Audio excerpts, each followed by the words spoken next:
ফিরলাম ব্রেকের পর। আর এবার নজর রাখবো উত্তম কুমারের জন্মভিটে থেকে রাজবাড়ি। এসআইআর ফর্ম বিলি করতে করতে বাড়িতে বাড়িতে বিএলওরা। কোথাও এই ফর্ম বিলি নিয়ে বিক্ষোভে ভোটাররা, কোথাও আবার খোদ বিএলওরাই দেখালেন বিক্ষোভ। আমি বিএলও এই বুথের এসআইআর এর যে এনুমারেশন ফর্ম বিলি, সেই জন্য আপনাদের এই ফর্মগুলো দিতে এসেছি। আপনারা নিশ্চয়ই শুনেছেন যে ফর্মগুলো বাড়ি বাড়ি দেওয়া হবে। আপনার নাম হচ্ছে সন্ধ্যা কর্মকার, তাই তো?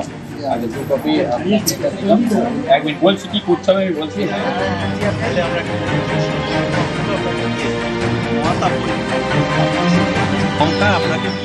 ভোটার তালিকায় বিশেষ নিবিড় সংশোধন। পশ্চিমবঙ্গে এসআইআর এর কাজ শুরু। মঙ্গলবার থেকে বাড়ি বাড়ি যাচ্ছেন বিএলওরা। ভোটারদের হাতে তুলে দেওয়া হচ্ছে এসআইআর এর ফর্ম।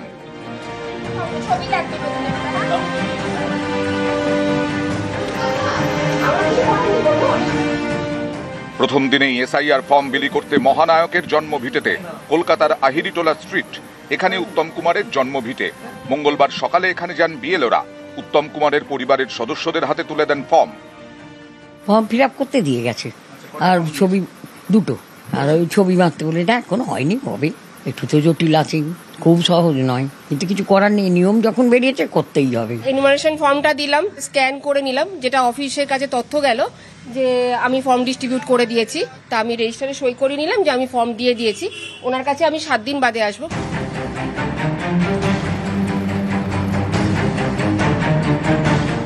কলকাতায় উত্তম কুমারের জন্মভিটে থেকে জলপাইগুড়ির বৈকুণ্ঠপুর রাজবাড়ি। এদিনে এই রাজবাড়িতে যান বিএলও। পরিবারের সদস্যদের হাতে দেন এসআইআর এর ফর্ম। প্রশাসন বাড়িতে এসছেন, তারা করে নিয়ে গেলেন এবং খুব সুন্দরভাবে বুঝিয়ে দিয়ে গেলেন। এবং সেরকম যে দরকার ওনারা বললেন আমরাই দরকার হলে চলে আসবো, সব ঠিক করে দেবো। মঙ্গলবার অর্থাৎ 4 নভেম্বর থেকে এসআইআর ফর্ম বিলি শুরু, চলবে 4 ডিসেম্বর পর্যন্ত।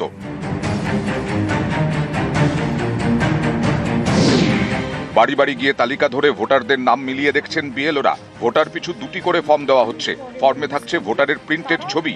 এই ছবির পাশে ভোটারের নতুন ছবি লাগাতে হবে। ভোটারের নাম, এপিক নাম্বার, অভিভাবকের নাম সহ একাধিক তথ্য ফর্মে লিখতে হবে। 7 দিন পর ফের বিএলওরা বাড়ি গিয়ে ভোটারদের নথি যাচাই করবেন।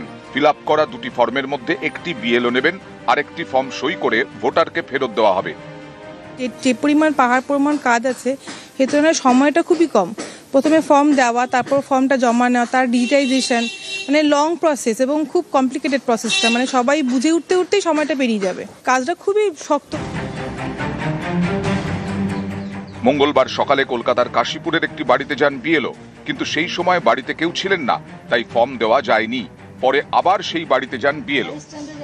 একটা বাড়িতে তো দেখতেই পাচ্ছেন কতক্ষণ করে সময় লাগছে, বা বাড়িতে কেউ নেই, আবার ঘুরে আসতে হচ্ছে। অনেক ভোটারই আছে মৃত, সেক্ষেত্রে আমরা ওনাদের ফর্ম যেহেতু এখানে প্রিন্টিং হয়ে আসছে আমরা নেব।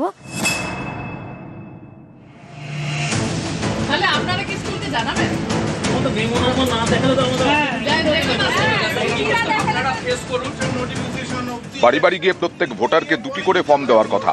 অন্য ছবি জলপাইগুড়ির ধূপগুড়িতে। এদিন সকালে বিডিও অফিসে ফর্ম আনতে যান বিএলওরা। অভিযোগ, ভোটার পিছু 1টি করে ফর্ম দেওয়া হয় তাঁদের। এ নিয়ে বিডিওকে ঘিরে বিক্ষোভ দেখান বিএলওরা। শুনতে পেরেছি যে একটা করে ফর্ম এসেছে, একটা করে ফর্ম দিলে কাজ করা সম্ভব নয়, কারণ আমাদের ওই রিসিভ কপিতে দিতে হবে। এবার আমরা একটা বাড়িতে 2-3বার করে যাওয়া তো সম্ভব নয় একটা ফর্মের জন্যই, তার জন্য আমরা একটা করে ফর্ম রিসিভ করতে পারবো।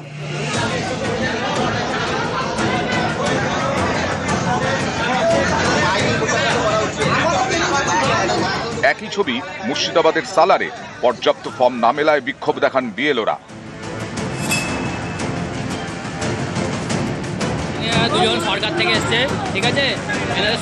হাওড়ায় আবার আরেক ছবি। জগাছার উনসানি এলাকায় গিয়ে বাধার মুখে পড়েন বুথ লেভেল অফিসার।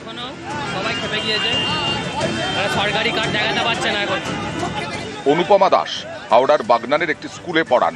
উনসানি এলাকার দায়িত্বপ্রাপ্ত বিএলও। এদিন যান এসআইআর এর ফর্ম বিলি করতে। সেখানেই তার কাছে সরকারি পরিচয়পত্র দেখতে চান স্থানীয়রা। তিনি তা দেখাতে পারেননি, তখন তার কাজে বাধা দেওয়া হয় বলে অভিযোগ। বিএলআর এর কোনো পরিচয়পত্র ছিল না।